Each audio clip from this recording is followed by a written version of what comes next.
O Senhor esteja convosco. Ele está no meio de nós.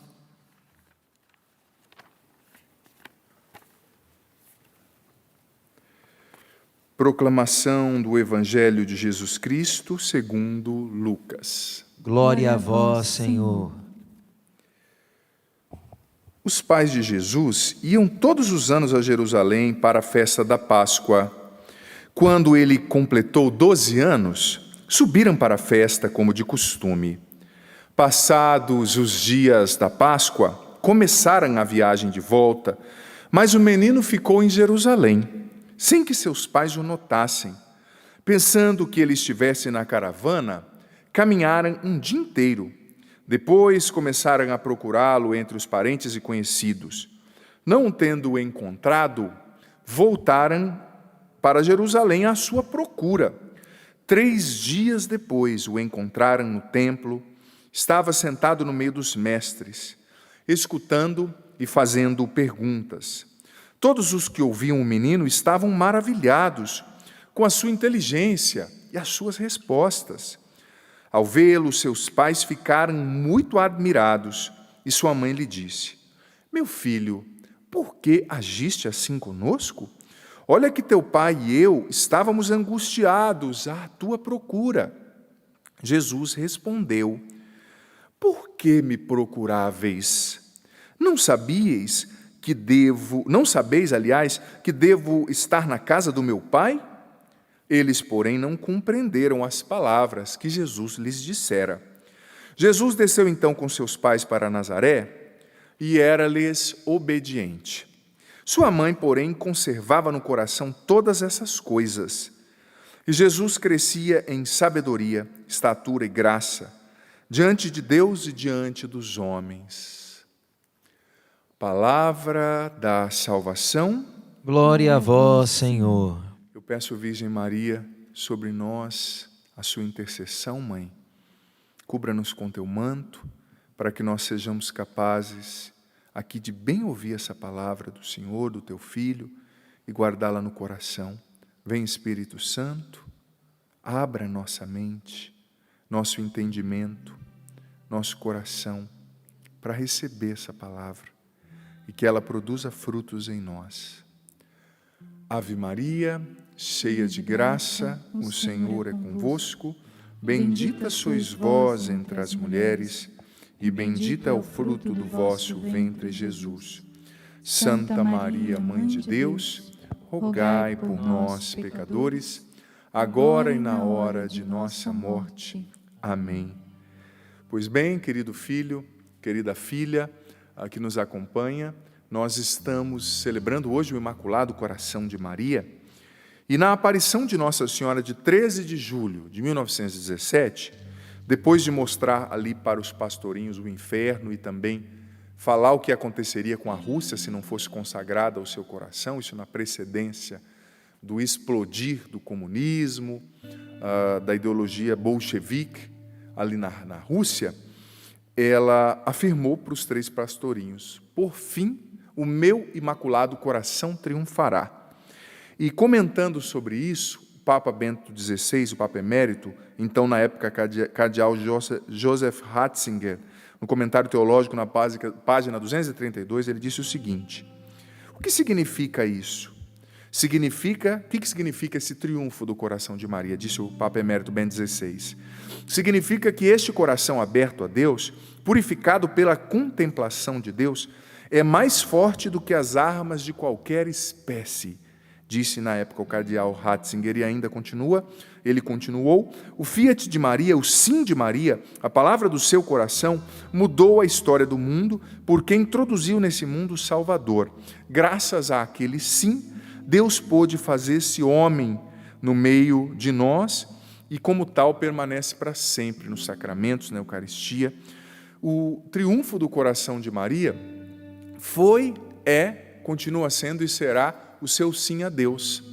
E a gente entra nesse triunfo do coração imaculado de Maria, nós fazemos parte, entramos nessa geração bem-aventurada da mulher, como está escrito em Gênesis, que esmaga a cabeça da serpente, quando como Maria, nós damos o nosso sim a Deus, cotidianamente, nos ensinou o então cardeal Joseph Ratzinger, que seria o Papa Bento XVI, que hoje é o Papa Emérito.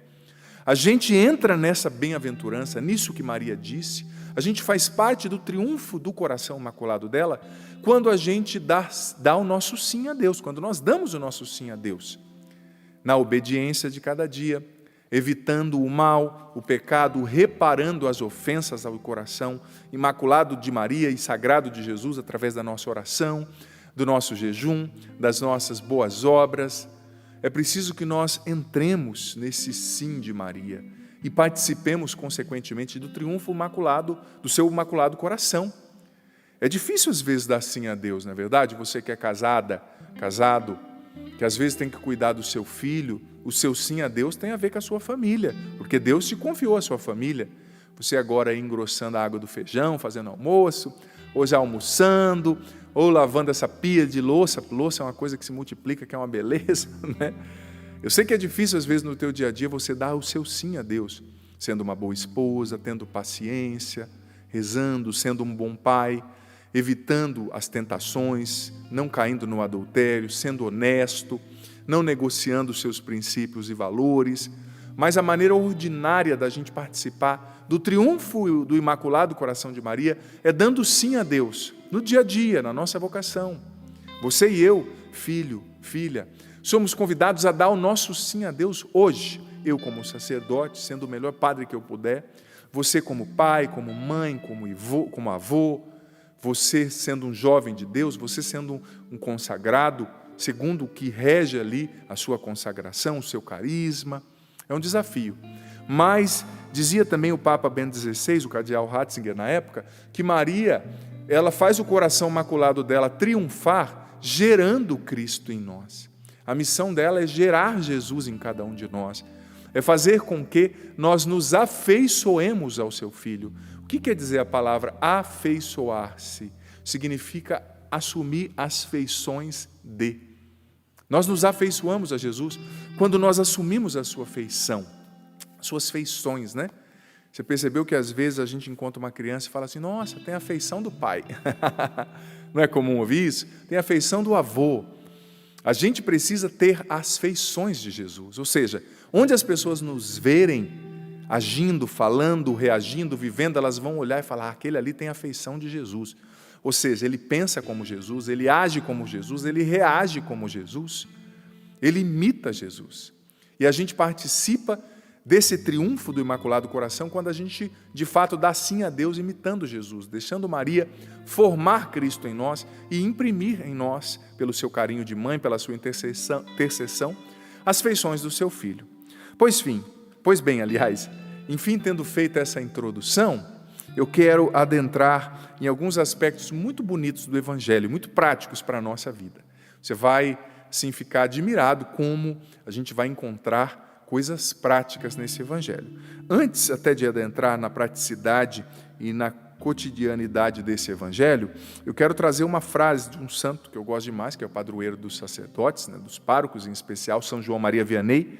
Ele dizia o seguinte, o coração dessa boa mãe, Maria, é só amor e misericórdia. Ela só deseja ver-nos felizes. Basta somente voltar-se para ela, a fim de sermos ouvidos pelo seu bondoso coração. Como disse São João Maria Vianney, o coração imaculado de Maria está sempre aberto, filho, filha, para acolher, para receber a minha, a sua, a nossa súplica, pedido, intenção. Ela é uma mãe boa e você não está sozinho. Você tem mãe. Maria está com você. Talvez você que perdeu a sua mãe, que não tem mais a sua mãe aqui nessa terra, né? Talvez ela esteja junto com o Senhor. Você tem Maria para te abraçar nesse dia, para te consolar como mãe. O coração imaculado de Maria também traz um consolo muito especial para os pais e as mães. Você, pai e mãe, que talvez se sinta fracassado na sua missão de educar o seu filho, a sua filha, porque ele assumiu um rumo na vida, um caminho totalmente o contrário do que você ensinou, do que você mostrou, do que você lutou para ele ser. Você, pai e mãe, que perdeu o seu filho, que chora a ausência do filho, que tem um filho que morreu, ou que mora distante em outro país, você que tem um filho ingrato, que não te dá atenção, você que tem um filho no vício, doente, o coração imaculado de Maria quer consolar hoje o teu coração, pai, mãe, porque o coração de Maria é um coração de mãe, e nele cabe você, suas dores, ele quer hoje curar essa dor do teu coração. Não se culpe, não se condene, você fez o seu melhor, e Deus acolhe a sua luta. Não desista dos seus filhos, continue rezando por eles, lutando, mas também não fique se culpando por aquilo que não deu certo. Com certeza, você tentou fazer o seu melhor.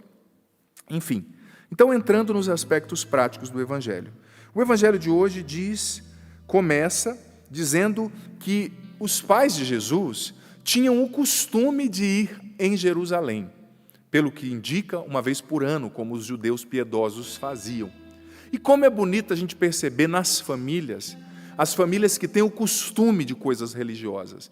Eles estavam indo em procissão, eles saíam lá do norte de Israel, da Galileia, né? Iam caminhando numa caravana e ficavam lá rezando no templo. E eles foram justamente quando Jesus completou 12 anos, porque, segundo o costume dos judeus, com 12 anos o menino já era considerado um homem, ele já podia fazer uma leitura no templo, na sinagoga.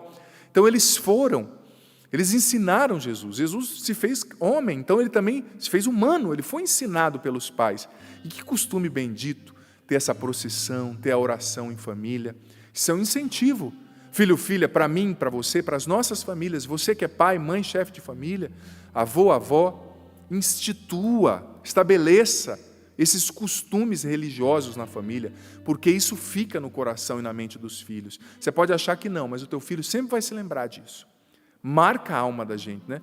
Eu me recordo que a minha mãe, na sua simplicidade, meu pai, sempre me ensinaram a rezar o terço. Meu pai era caminhoneiro e ele viajava muito para cá, nós somos do Paraná, do Sul, e ele levou um terço azul bonito de Nossa Senhora para mim, me entregava, mesmo nos meus piores anos, tive anos difíceis na minha adolescência, eu sempre deixava esse tercinho lá pendurado na beirada da minha cama, e nós sempre nos reuníamos, sobretudo o dia de Nossa Senhora Aparecida, para rezar o terço juntos. Eram costumes que eram estabelecidos, que marcam a gente, né? A família precisa ter o costume de rezar junto, costume de ter uma procissão.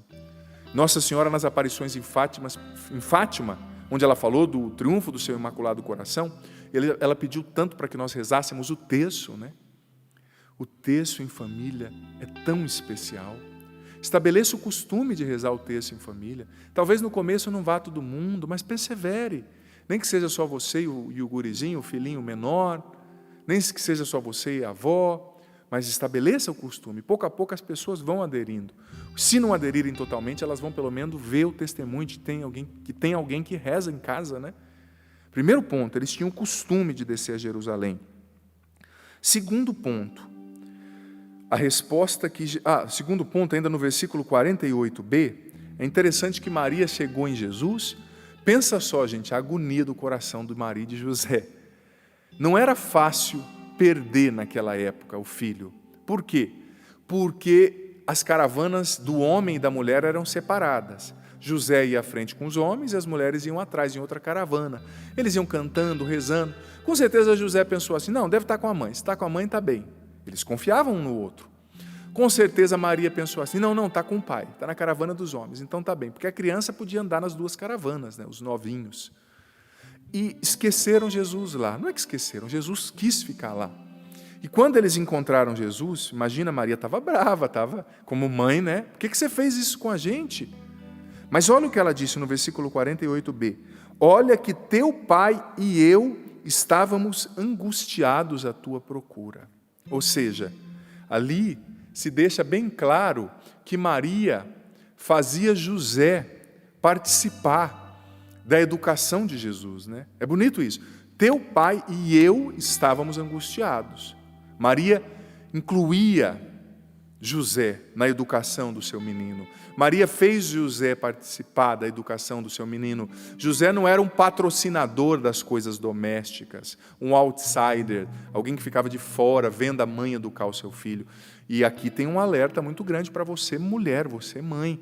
Eu tenho percebido como padre, com todo o respeito e carinho, digo que muitas vezes, por causa do instinto materno que é muito forte, tem muitas mães que quando o filho nasce, esquecem que são casadas e vivem só para o filho. Esquecem que tem o filho também por causa da participação do pai. Os dois geraram o filho. Tem mães que chegam em mim e falam assim, padre, o meu filho, as minhas contas, eu estou lutando para educar o meu filho, e o pai do lado, dá vontade de falar assim, você fez ele sozinho? E esse homem do seu lado é um espantalho, é um patrocinador das contas domésticas? Não, ele é pai. Eu sei que muitas vezes o pai é omisso e se ausenta, mas existem casos também nos quais, como o instinto materno é forte, a mãe se fecha com o menino e esquece que tem que fazer o pai participar, que o pai precisa ter espaço na vida da criança. E diga-se de passagem que isso é importantíssimo para o desenvolvimento psíquico, afetivo e emocional daquele futuro homem. Porque o menino, quando ele nasce, toda criança, mas no homem, para com a mãe, isso é muito forte. Ele vive aquele processo que a psicologia chama de simbiose. A criança acha que a mãe é ela e ela é a mãe, eles são uma coisa só. E é justamente, sobretudo no caso do menino, eu escrevi um livro há pouco tempo chamado Curar e Restaurar o Masculino, uma jornada de cura pela masculinidade, e eu estudei bastante sobre isso. No caso do menino, essa entrada do pai, da figura masculina na relação dele com a mãe, é muito dolorida para o menino, mas muito necessária para o seu amadurecimento, porque é o pai que gera, sim, essa frustração, ele quebra essa fusão do menino com a mãe, e ele fere o menino emocionalmente, mas é como aquela ferida saudável, como você vai à academia, você fere o músculo e o músculo cresce e se tonifica, é uma ferida que gera vida. Ele tira o menino desse caráter fusional com a mãe, né? E faz o menino virar homem, faz o menino descobrir o mundo fora daquele relacionamento, faz o menino amadurecer. A presença de um homem é fundamental para o desenvolvimento do menino, de um pai ou de um tio, de um homem afetivamente ativo ali, alguém que realiza esse papel, o padrasto.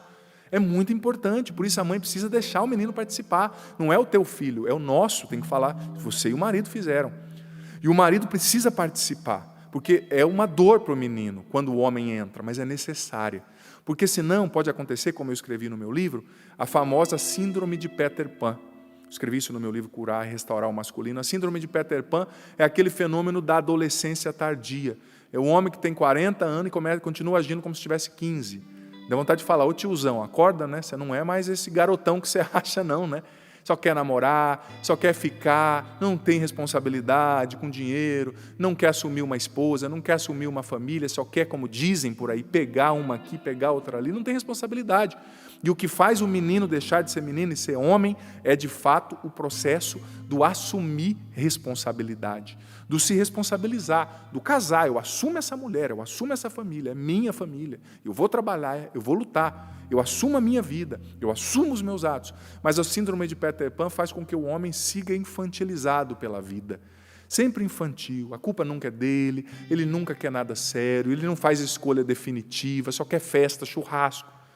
E a presença do homem é essencial, a mãe precisa deixar o pai participar. Eu sei que existem casos e casos, que às vezes o homem não participa, que às vezes o homem foi embora, mas tem muita mulher que se faz viúva de marido vivo. O marido está do lado, mas ela não deixa o marido participar. É preciso abrir mão, é preciso deixar. Outro aspecto importante, olha só, é bonito que Maria, a resposta que Jesus deu para Maria, no versículo 49, parece até malcriada, né? Por que vocês estão me procurando? Eu não devia estar aqui na casa do meu pai? Imagina uma criança de 12 anos falar isso para a mãe. Mas essa resposta não é malcriada. No fundo, Jesus estava ensinando Maria, e Maria, como mestra, como mãe, entendeu que quem precisa ter o primeiro lugar na vida do filho é Deus. O teu filho, antes de ser teu, é de Deus.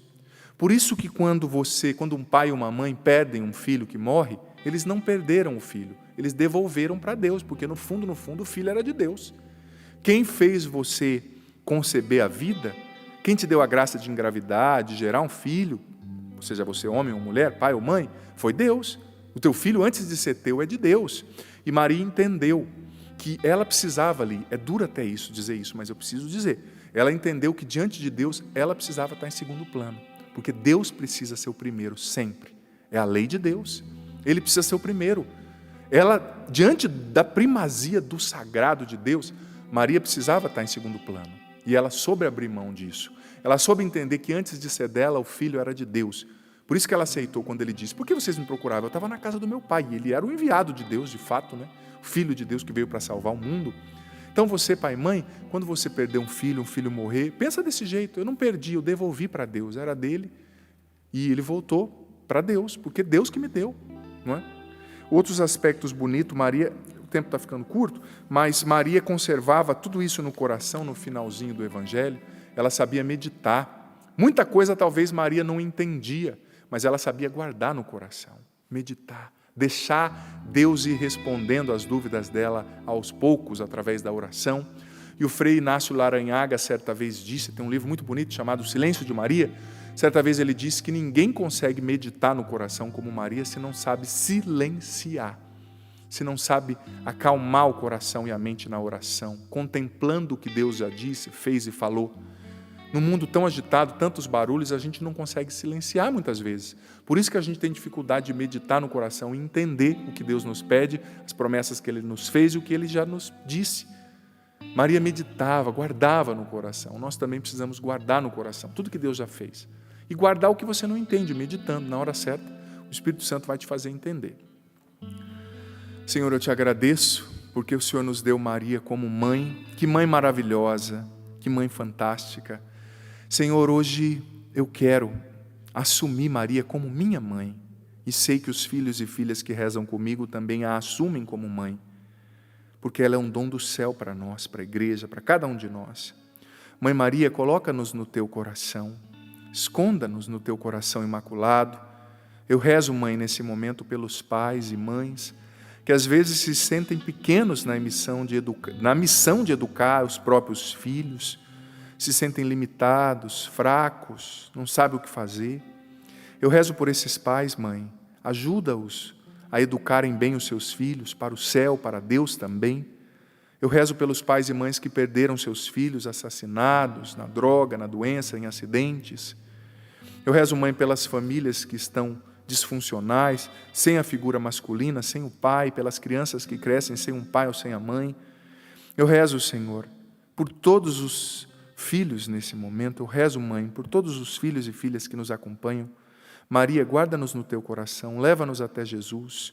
Cubra-nos com teu manto, mãezinha, para que o mal não nos atinja, para que as flechas do inimigo, da tentação e do pecado não nos firam. Mãe, gera Cristo em nós.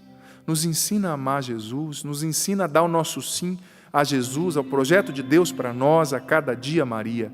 Nos ensina a cultivar a meditação e a guardar no coração tudo que Deus já nos disse, Maria. Nos ensina, mãe, a obedecer a Deus, a ouvir Deus, a dar o nosso sim sempre. Nos ensina a nos desapegar das pessoas, das coisas, porque nós fomos feitos para o céu. Nós vamos voltar para lá um dia, as pessoas que são nossas vão voltar para lá um dia. Talvez nós não estávamos entendendo assim, mãe, mas quando alguém morre nós não perdemos, nós devolvemos para Deus, para a eternidade. Consola o nosso coração nesse dia, mãezinha. Leva-nos a Jesus.